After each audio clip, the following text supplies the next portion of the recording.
today. Thank you for joining us today. You started your term as the executive director in January. You were in Karachi. You returned to Colombia to complete an assignment there. And since then, the pandemic has struck. You've, of course, been managing IBA remotely. You've made some what I think were really great decisions for students. But I was hoping we could start by you walking us through that period. What were some of the things that you were taking into consideration when making the decisions that you were making? And now that the semester is over, when you do a look back, is there things you wish you had done differently, or would you stick to the same things? Yeah, thank you, Mona. Thank you for inviting me to this conversation. You're right. I joined the IBA in January, and I spent a few days at my office trying to figure out what the next few months would be. And it so worked out that because I had a position at Columbia University, I needed to complete the semester there. But in some ways, I was fortunate because this entire semester has been online for the IBA, for Columbia, for the entire world, for all education institutions. So while I've been here in New York, I've been spending 4 or 5 hours on Zoom every single day talking to the IBA, being part of decisions that have been made. I've done interviews, appointments. So, I've been working very closely with the senior team at the IBA. So it's been a very productive way of doing. Now, had we not been on Zoom, for example, had we not been so actively involved, had everybody been coming to the IBA, it would have been different. But because everyone has been sort of quarantined or at least located at their homes or wherever they are, so everybody has been on Zoom, so we've been able to communicate. So that's been a very odd consequence of this pandemic. So as soon as we found out that the universities were going to close, the government of Sindh and the federal government decided that we thought about how we would adjust, and we took, I think, maybe 6 or 7 days to think about this. And the government of Sindh had said that we should call this a summer break and come back on the 1st of June now, which has been pushed back to the 15th of July. But we at the IBA thought about this, and because we had the technology, we felt that we can actually continue teaching. And we thought that it would be unfair to our students for them to take this forced break, and for us also. So we had to adjust to this technology. So we've learned a number of things. A number of things have been surprisingly positive. Some have been we've struggled with. But the first thing that we realized is that because given IBA students, many of them come from localities, both social and geographical, where they are underprivileged. They don't have access to the internet. They don't have the comfort of being in a classroom, even in a room on their own. So there were lots of very substantial, challenging consequences of going online. So the IBA decided to go online, and we said that, okay, students should participate. We had recorded lectures, we had live lectures. The faculty had serious problems in delivering their lectures sometimes because internet issues, and lots of students had problems as well. We completely acknowledge that. And so we do realize that this semester, at least the second half of the semester, has been a very diluted semester in terms of standards, quality, learning, for lots and lots of reasons. For example, we realized that attendance, participation fell very quickly. And then what we decided at the IBA is that, as you know, that the IBA prides itself for ensuring that students attend all classes, and you're only allowed to take 4 or 5 of the semester. But we sort of felt that that's not fair. It's not working to everyone's advantage. So we made it optional, that we encourage students to attend. A lot of faculty members uploaded their lectures for students to look at whenever they had the opportunity. And in the end, we eventually decided that we cannot take examinations. So we've learned a great deal, and I think I'm very, very surprised and very pleased with how the IBA has been able to deal with this crisis. Obviously, it's not what the IBA should be doing. It's not how we should be teaching. It's not how students should be learning. But we realize that we've learned a great deal, and I'm very impressed with the faculty, the team, the students, despite all the problems that have arisen. You brought up a topic that comes up a lot, which is the internet connection. I read a piece by Parvez Hudboy wrote something in April in Dawn, and I wanted to quote a piece that he wrote. He said, imagine cutting the defense budget by 1%. The 90 million thus released could cover every part of Pakistan with fast 4G internet and leave some spare change to start the development of 5G. What do you think of that?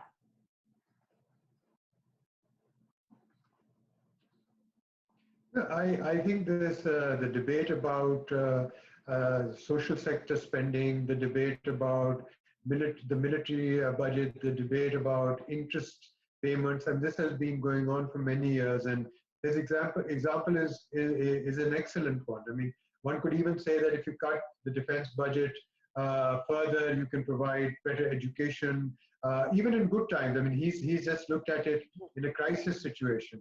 But see, the thing is that had we cut the budget or remove the money from any head, whether it's defense or whether it's any other thing, we would not have been able to provide the internet access the day we were hit by this virus. So it's a very good sort of way to look at our priorities and how much money goes to education, water, health, sewerage, transport, electricity, and where it goes to areas such as defense, such as interest spending, such as very, very expensive projects which we would be better off not to have. So I think the defense spending has been one area where a lot of social scientists and economists have questioned sort of the use of an increase in defense spending, especially because we don't get to debate it. Our parliamentarians don't get to debate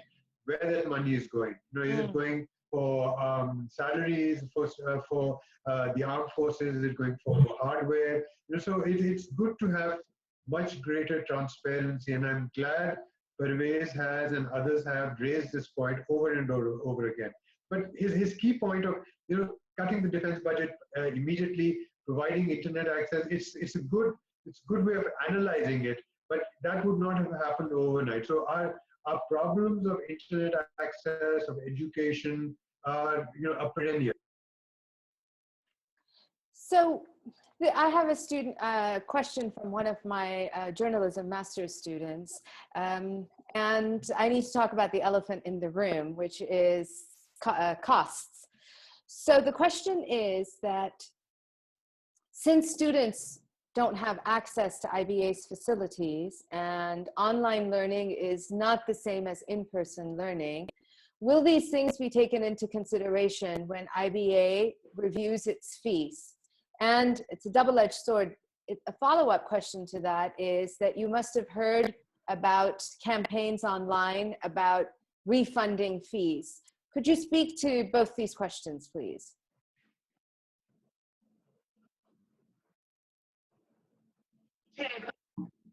So there are two things. I think it's very fair. I think it's a very fair question that education is not just looking at a laptop or a phone or a computer screen. It's actually interacting with faculty and students and being in a place where which one calls a university or a college or institute, whatever it is. I completely agree with that.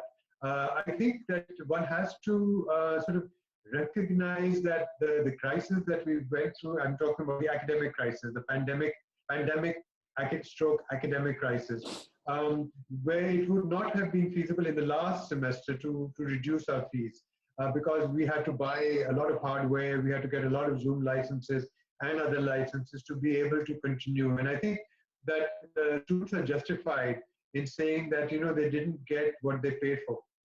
One can't take that away from them. I think that, for example, in fall, if we go online only, I think their claims would be very justified to say that, look, this is not the experience that they planned and paid for. So at that point, it would matter. Perhaps not in the semester that has just gone by. And I think that in terms of, for example, the LUMS increased its fee, and what they actually haven't increased their fee by as much as the social media has been saying, because they changed the way they do their fees. I mean, it went from a semester-based system to a course-based system, and that's always more expensive. So they've been caught out on that, and I think this is not the right time to do that. And I hope the IBA, the people who, I mean, the management and our team actually have a proposal where we are saying that we just increase nominally, which we do every year, to ensure that costs are taken care of, and we don't move from to a high fee model, which is the course model. I mean, the course model actually works better if you have that system, because then if you're taking 4 courses in a semester or 6 courses in a semester, you pay accordingly. But we've had a semester-based system where, as far as fees are concerned, and I've sort of lobbied and argued for that, and I hope we will continue that. It's interesting that you raised that question, because the Board of Governors did decide last year that we are going to move to a course-based system. But now that we've asked them to reconsider this, and there's some discussion about that, we haven't heard back because the decision has already been taken. I hope, and the management at the IBA, the faculty at the IBA have been arguing that we shouldn't be raising fees. So I think it's also important to say this. Perhaps this doesn't happen so much in the journalism class and the journalism school, but it happens elsewhere, that the IBA supports about 1/3 of its student population through scholarships and grants and other means. So that's something that's always overlooked, and we go out of our way to get funding from donors, but we also the term that's used is cross-subsidize. That if I can pay, I pay my fee, and I know that some of that money will go to somebody else who comes from one of the less privileged areas or less privileged sections of society. So I've asked the team at the IBA to look at how well we do in terms of philanthropy and how well we do in supporting students from less privileged areas, and I'm hoping that we'll have some data on that. The IBA is a public sector university. I mean, I think that's something that our quality is very good, our standards are good, our students are very good. Sometimes we forget that, but we are a public sector university, and that's why if we can provide this service to a large number of students, so there's a sense of cross-subsidy. So I'm hoping that whatever final fee increase takes place is just barely at the level of inflation, rather than making this adjustment that you spoke about. Okay, thank you. I wanted to shift gears a little bit, and yesterday the University of California suspended ACT and SAT testing for its requirements until 2024. They've said that in 2025, they are going to decide whether they're going to create a new test for California residents or do away with testing. I think the pandemic has really given everybody a chance in all sectors to rethink a lot of strategies, a lot of their plans. Is this a good time for universities to also be rethinking their testing requirements? I think this is a good time to think about their economic model, their teaching model. Do they want to do sort of some form of what's called blended learning, blended teaching, some online, some classes. I mean, it's interesting that you asked this question. That I think Cambridge University, for the first time in its 800 years history, has decided it's not going to have online classes. I mean, I wouldn't want to go to a university which has online classes where I'm paying for it. I mean, it's a very difficult choice. Do you postpone going to a university for 1 year? I hope that this is the end of the pandemic. We don't know whether it will come back, and how will institutions adjust. I think the IB will be very well placed to adjust in the fall or whenever, or if ever, and I hope it doesn't happen, if these changes come back. As you also know, that the IB has also decided to do away with its written test. not the SAT, not the ACT, not the GRE. It's the admission test that we had, because it's impossible to test students who would come and be gathered at a physical place, because we can't ensure everybody's health safety.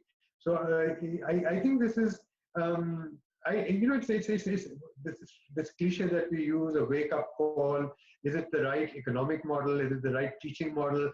Testing is just one part of it, and if this pandemic is over and done with in a couple of months, we'll forget about it. We'll go back to our old models. If there is a return, then we'll have to think about what we're going to do. What we are doing at the IBA is, asking people to apply. I mean, there are no A-level exams this year. Mm. There's no intermediate exam this year. So we are basing admissions on the basis of the last results and some form of assessment by our faculty. So it's a very changed environment, and some universities are ahead of others, and they're adjusting. Some are going to struggle. Mm.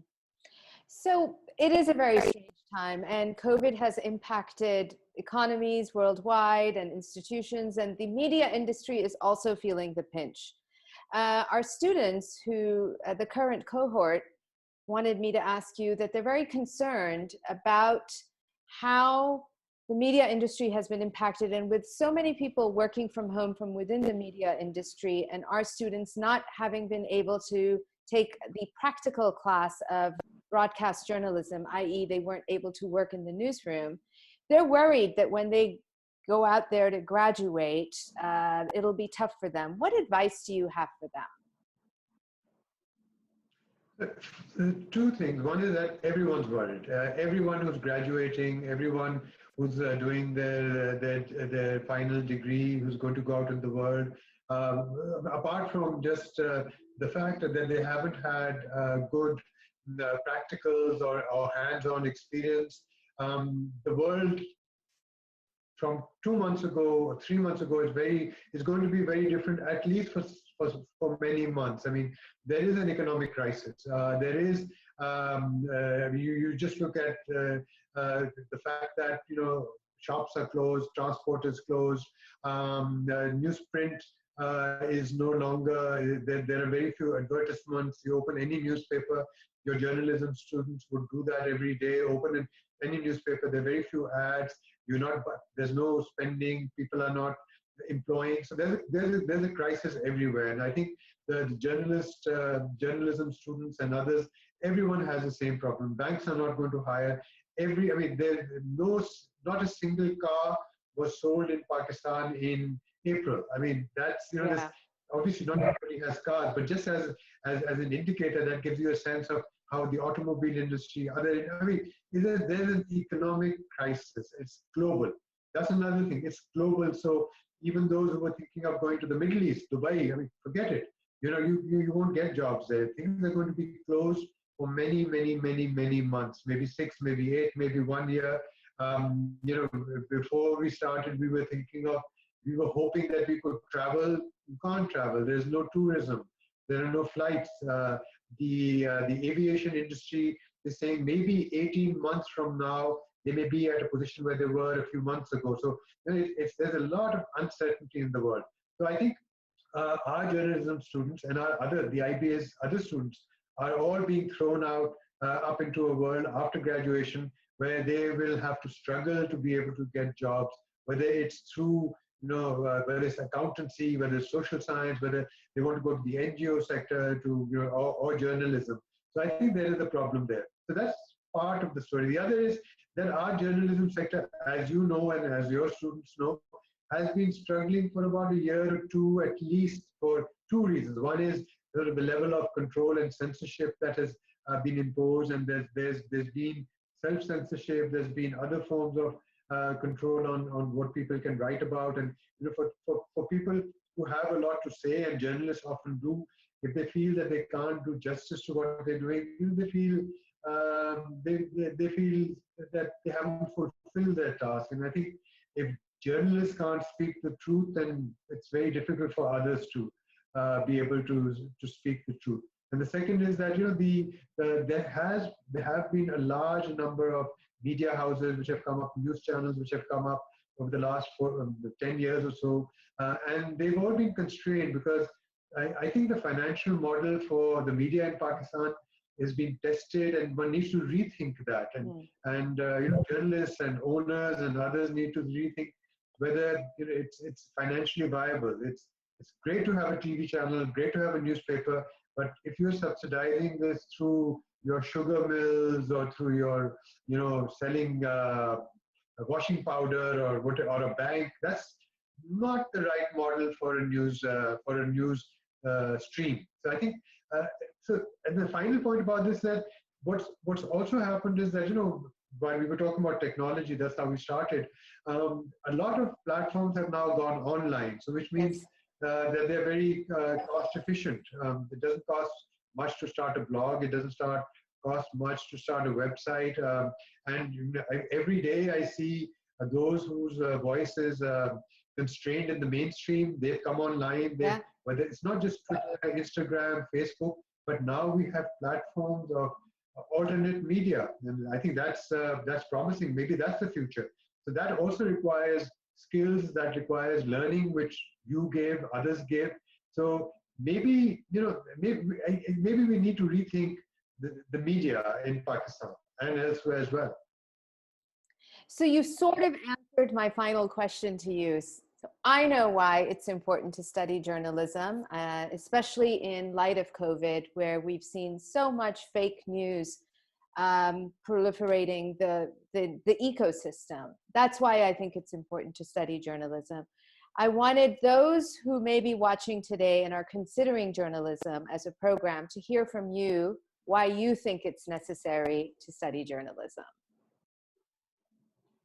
I think we've always had fake news. It's not COVID, it's not terrorism, it's not the military or the elections or whatever you want to call it, or Islamic parties or radical parties. We've always had fake news everywhere in the world. I mean, fake news, I mean, the world lives on fake news. Don't want to believe a lot of things. I mean, COVID has just made that much clearer, whether we should drink detergent or whether we should take a certain type of, and what it's interesting what the new platforms of media, call it social media, call it other forms of media, what it does is it allows every single individual, at least those who have access to these technologies, a voice. I mean, it democratizes public space.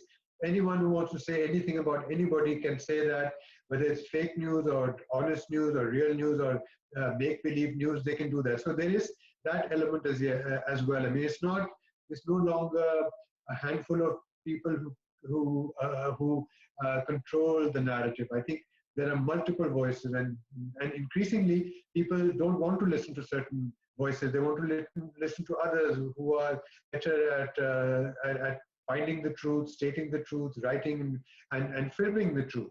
So I think that we've always lived with fake news, and I think fake news is always going to be there. It's the opportunity for trained people from journalism schools. At least they have to know, their conscience has to know that they're speaking the truth, and they have to decide, which side they're on. It's very lucrative to create fake news. It's very good money, to be part of one camp or the other, and we see that all the time. But people are also increasingly alerted and smart enough to see that this person speaks with his or her pocket filled by so and so, and so they're not the true speakers. So it also allows those who do speak the truth to have access to a voice. So I mean, I think whether it's social science, whether it's the journalism, I think one has to speak the truth and hope that people can tell the difference between fake news, real news, honest truth, and whether it's anything, whether it's a virus, whether it's a kidnapping, whether it's some other event, whether it's a political movement. We can't live without journalists. Thank you. I really appreciate you taking some time out to talk to us, and we really look forward to you returning to Karachi soon and coming to visit all of us at CEJ. Thank you, Muna. One of the stops that I have to make is to come to the CEJ. I'm waiting as well. First flight out that I can get on, I'm back. And I'm also waiting for the IBA to open. Yes. So far, we've got the 15th of July. I have a feeling we'll stick to that. So I'm just waiting for the IBA to become a university once again, a real physical space rather than one online. And I hope that we can have discussions like this in your classroom with your students. Absolutely. I can't wait. There's no alternative to face-to-face conversation. Thank Yes. you, Mona. Thank you. Thank you, Dr. Zaidi. Thanks.